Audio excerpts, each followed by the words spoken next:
Hey everyone, I am back with another video and आज की video में बात करने वाला हूँ कंट्रोल स्टेटमेंट्स की।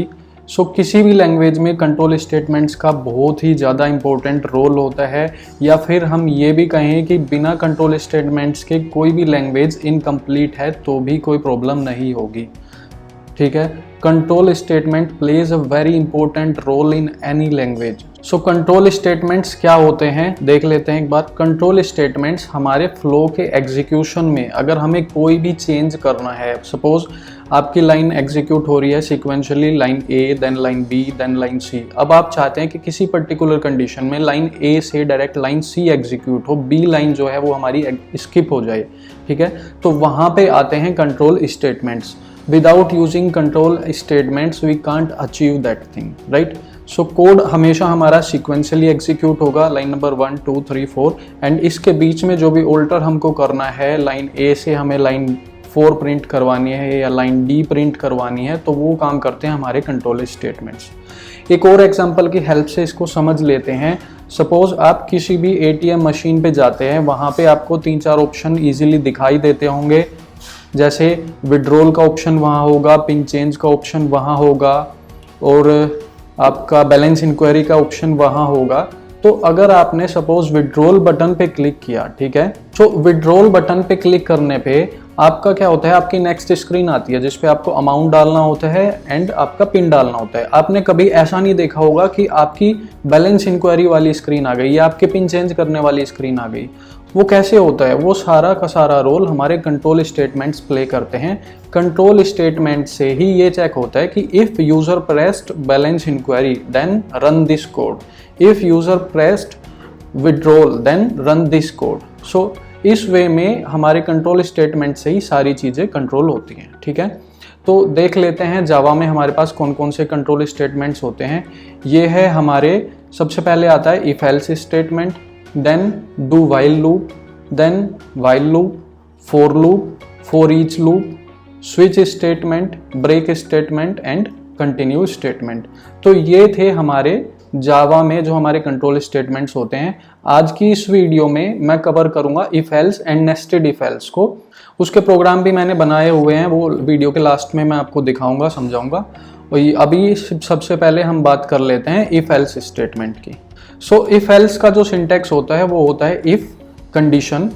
कंडीशन मेरी कोई भी कंडीशन हो सकती है, suppose A is greater than B. अगर वो कंडीशन रिटर्न करती है ट्रू तो मेरा स्टेटमेंट 1 एग्जीक्यूट होगा, एल्स मेरा स्टेटमेंट 2 एग्जीक्यूट होगा। यहाँ पे कितने भी स्टेटमेंट्स हो सकते हैं, ये इफ के अंदर भी एक ब्लॉक होगा, एल्स के अंदर भी एक ब्लॉक होगा, और इन ब्लॉक्स में n नंबर ऑफ स्टेटमेंट्स हमारे हो सकते हैं। ठीक है, फिर से देखते हैं। इफ कंडीशन, अगर मेरी कंडीशन ट्रू रिटर्न करेगी तो एग्जीक्यूट होगा स्टेटमेंट 1, एल्स अगर मेरी कंडीशन फॉल्स रिटर्न करती है तो एल्स कंडीशन में जाएगा और स्टेटमेंट 2 मेरा एग्जीक्यूट होगा। ठीक है, इसका नॉर्मल प्रोग्राम भी मैं यहीं पे आपको दिखा रहा हूं।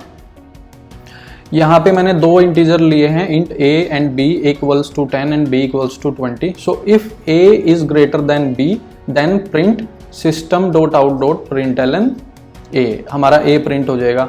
एल्स अगर a ग्रेटर देन b नहीं है, ये फॉल्स रिटर्न करता है, जो कि फॉल्स ही रिटर्न करेगा क्योंकि a इक्वल टू 10 है एंड b इक्वल टू 20 है।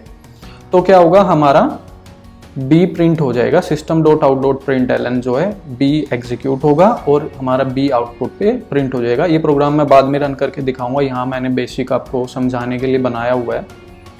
अब बात करते हैं नेस्टेड इफ एल्स की। नेस्टेड इफ एल्स में क्या होगा, हमारी बहुत सारी कंडीशंस हो सकती हैं। पहले हमने देखा इफ कंडीशन एल्स दिस, हमारी एक ही कंडीशन होती थी। ठीक है, लेकिन यहाँ पे हमारी n नंबर ऑफ कंडीशंस हो सकती हैं, कितनी भी हमारी कंडीशंस हो सकती हैं। ये होगा हमारा नेस्टेड इफ एल्स। और इस कंडीशन को, सपोज कंडीशन 2 हमें लगानी है तो हम उसके लिए यूज करेंगे एल्स इफ। ठीक है, इसका सिंटैक्स देख लेते हैं। इसका सिंटैक्स होगा इफ हमारी कंडीशन होगी जैसे पहले अब तक होता था, अगर ये कंडीशन ट्रू रिटर्न करती है तो हमारा इसके नीचे का जो ब्लॉक है वो एग्जीक्यूट होगा, विच इज स्टेटमेंट 1। मैंने यहाँ पे लिखा हुआ है, यहाँ पे कितने भी स्टेटमेंट्स हो सकते हैं इस ब्लॉक में, तो ये ब्लॉक हमारा एग्जीक्यूट होगा। अगर ये कंडीशन हमारी फॉल्स होती है तो एल्स इफ चलेगा और हमारी कंडीशन 2 जो है वो चेक होगी। अगर वो रिटर्न करती है तो उसके नीचे वाला ब्लॉक हमारा एग्जीक्यूट होगा, राइट। अगर हमारी कंडीशन 2 भी फॉल्स है तो अगर हमारे पास कोई नीचे एल्स इफ होता वो एग्जीक्यूट होता। अगर कोई भी एल्स इफ नहीं बचा लास्ट में एल्स के ऊपर जाएगा, और सारी कंडीशंस अगर ऊपर की फॉल्स हैं तो एल्स वाला ब्लॉक हमारा चलता है, और लास्ट में एल्स में यहाँ मैंने लिखा है स्टेटमेंट 3, तो स्टेटमेंट 3 एग्जीक्यूट होगा। सेम जो लास्ट हमारा प्रोग्राम था उसी को अगेन देख लेते हैं। मैंने a एंड b दो वेरिएबल लिए थे, a इज इक्वल्स टू 10 था, b इज इक्वल्स टू हमारा 20 था।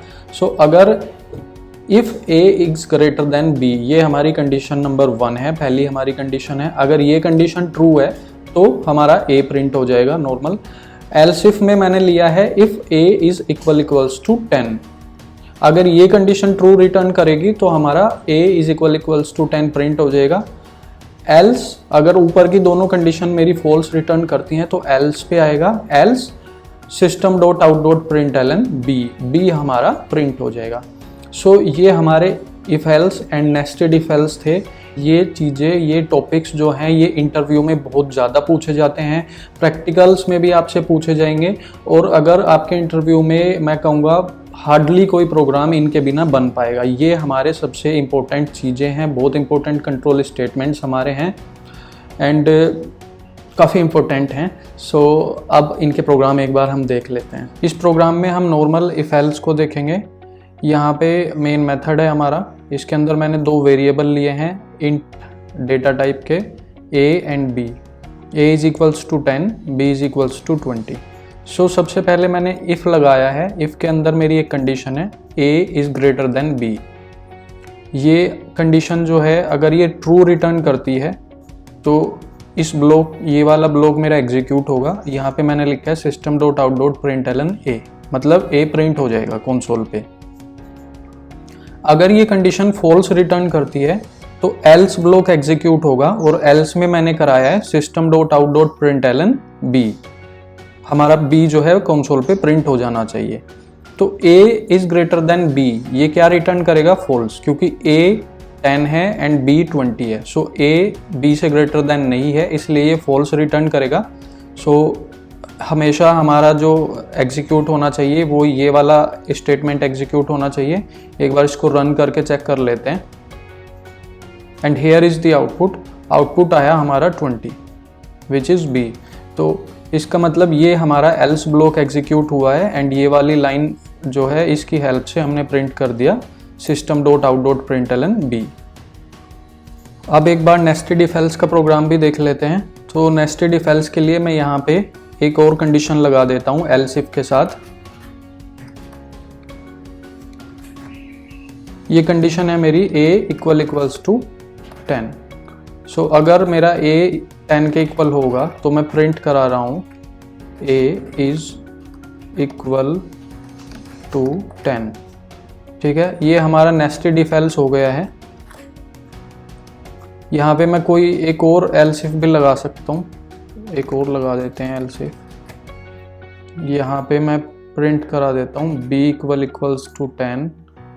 तो प्रिंट क्या होगा मेरा? सो यहाँ पे हमारी ये कंडीशंस, एक कंडीशन हो गई if b equals to 10, a equals to 10, a is greater than b, else this. So 3 हमारी कंडीशन है। तीनों कंडीशन अगर फेल होंगी तो एल्स ब्लॉक में जाएगा।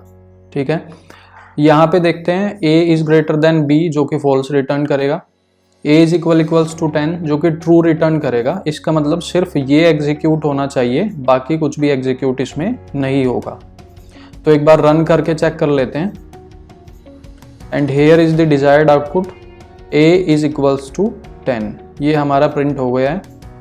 सो इसका मतलब ये वाला स्टेटमेंट एग्जीक्यूट हुआ है क्योंकि ये कंडीशन हमारी ट्रू रिटर्न कर रही थी। सो ये सिंपल प्रोग्राम थे हमारे nested if else and if else के बारे में। आई विल सजेस्ट यू कि आप लोग ये प्रोग्राम्स अपने कंप्यूटर पे बनाएं एंड रन करें, तभी आपको चीज़ें ज़्यादा क्लियर होंगी।